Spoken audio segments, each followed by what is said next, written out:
روزہ رکھنے کے احکام، شرائط، فرائض اور درستگی کا وقت۔ روزہ رکھنے کے احکام۔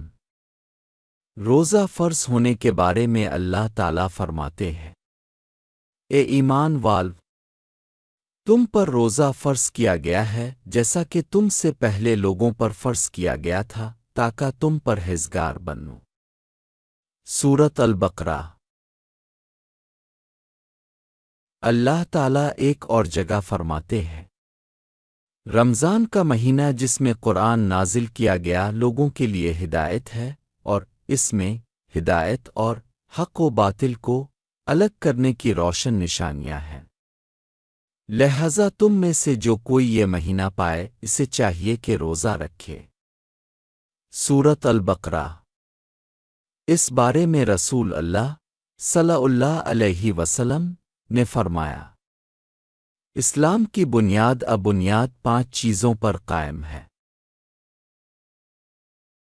اللہ کے سوا کوئی معبود نہیں اور محمد صلی اللہ علیہ وسلم اللہ کے رسول ہیں۔ اس بات کی گواہی دینا، نماز قائم کرنا، زکوٰۃ ادا کرنا، بیت اللہ کا حج کرنا اور رمضان کے مہینے میں روزہ رکھنا۔ صحیح البخاری و صحیح المسلم۔ تمام امت اس بات پر متفق ہے کہ ہر بالغ مسلمان شخص پر رمضان کے مہینے میں روزہ رکھنا فرض عین ہے۔ کسی بھی مسلمان نے رمضان کے روزے کے فرض ہونے کے بارے میں اختلاف نہیں کیا۔ روزہ فارسی لفظ ہے۔ اس کا عربی لفظ الصوم ہے، جس کا مطلب ہے رکا رہنا، پرہیز کرنا، دور رہنا وغیرہ۔ شرعی اصطلاح میں روزہ نیت کے ساتھ صبح صادق سے غروب آفتاب تک روزہ توڑنے والی چیزوں سے رکا رہنا ہے۔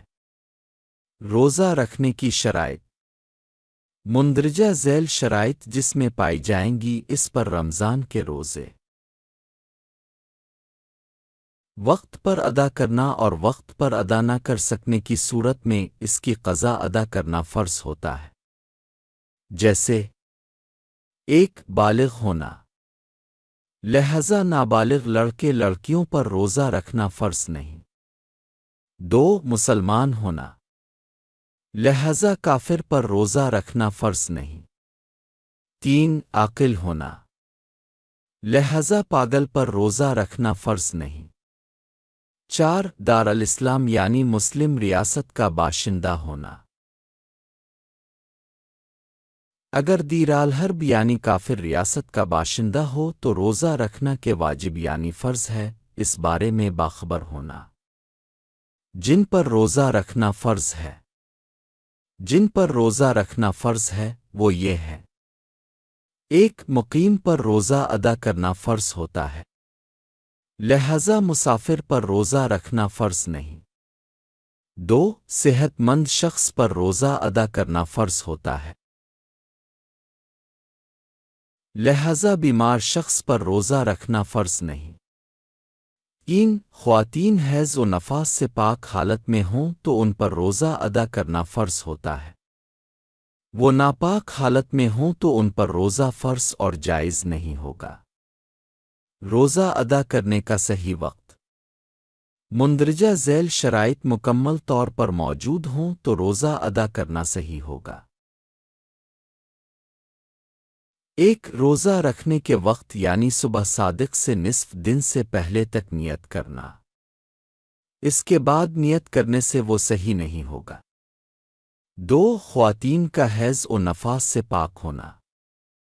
3 روزہ فاسد کرنے والی تمام چیزوں سے روزہ داروں کا پاک ہونا، جیسے کھانا پینا، جمع کرنا وغیرہ۔